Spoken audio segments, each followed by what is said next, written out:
Libya మాజీ నియంత ముఅమ్మర్ Gaddafi కుమారుడు సైఫ్ అల్ ఇస్లాం గడాఫీ దారుణ హత్యకు గురయ్యారు. ఈ ఘటన ఫిబ్రవరి 3న జరిగినట్లు అంతర్జాతీయ మీడియా సంస్థలు మరియు తెలుగు వార్తా సంస్థలు ధృవీకరించాయి. పశ్చిమ లిబియాలోని జింటాన్ నగరంలో ఉన్న ఆయన నివాసంలో ఈ హత్య జరిగింది.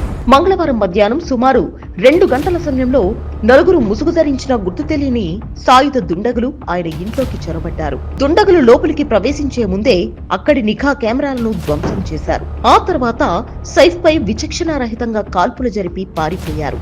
తీవ్ర గాయాల పాలైన ఆయన అక్కడికక్కడే మరణించాడు. ఒకప్పుడు ముఅమ్మర్ గడాఫీ తర్వాత లిబియాను పాలించే వారసుడిగా సైఫ్ గుర్తింపు పొందారు. ఆయన లండన్ స్కూల్ ఆఫ్ ఎకనామిక్స్ లో PhD చేశారు. 2011లో గడాఫీ పతనం తర్వాత ఆయన తిరుగుబాటుదారులకు చిక్కారు. సుమారు 6 ఏళ్ల పాటు జింటాన్ జైల్లోనే గడిపారు. 2017లో విడుదలైనప్పటి నుండి ఆయన జింటాన్ లోనే అజ్ఞాతంగా ఉంటూ రాజకీయ కార్యకలాపాలు సాగిస్తున్నారు. 2021లో లిబియా అధ్యక్ష ఎన్నికల్లో పోటీ చేస్తారని ప్రకటించి సంచలనం సృష్టించారు. అయితే కొన్ని కారణాల వల్ల ఆ ఎన్నికలు వాయిదా పడ్డాయి. సైఫ్ రాజకీయ సలహాదారు అబ్దుల్లా ఒత్మాన్ సోషల్ మీడియా ద్వారా ఈ మరణాన్ని ధృవీకరించారు. లిబియా అటార్నీ జనరల్ కార్యాలయం ఈ హత్యపై అధికారిక దర్యాప్తును ప్రారంభించింది. ఈ హత్య వెనుక ప్రత్యర్థి రాజకీయ వర్గాలు ఉన్నాయా లేదా విదేశీ శక్తుల ప్రమేయం ఉందా అనే కోణంలో పోలీసులు విచారిస్తున్నారు. ఈ హత్యతో లిబియాలో రాజకీయ అస్థిరత మరింత పెరిగే అవకాశం ఉందని విశ్లేషకులు భావిస్తున్నారు. సైఫ్ అల్ ఇస్లాం గడాఫీని చంపింది ఎవరనే విషయంపై ఇప్పటి వరకు పూర్తి స్థాయిలో స్పష్టత రాలేదు.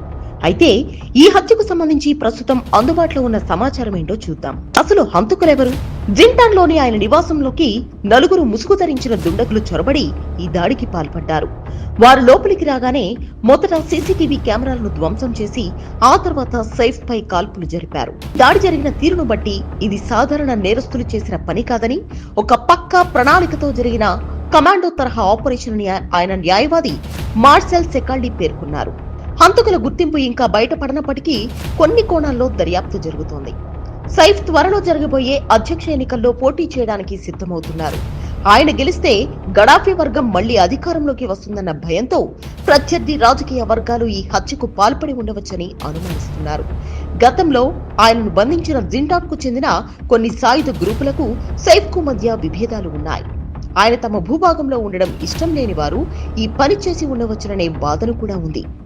ఈ ఆపరేషన్ అత్యంత అధునాతనంగా జరగడంతో దీని వెనుక ఏదైనా విదేశీ నిఘా సంస్థల ప్రమేయం ఉండవచ్చని కొందరు విశ్లేషకులు భావిస్తున్నారు. లిబియా అటార్నీ జనరల్ కార్యాలయం హంతకులను గుర్తించేందుకు ప్రత్యేక దర్యాప్తును ప్రారంభించింది. ఫోరెన్సిక్ బృందాలు ఆధారాలు సేకరిస్తున్నాయి. ఐక్యరాజ్య సమితి మద్దతు ఉన్న లిబియా ప్రభుత్వం ఈ ఘటనను ఖండించింది మరియు ప్రజలు సంయమనం పాటించాలని కోరింది.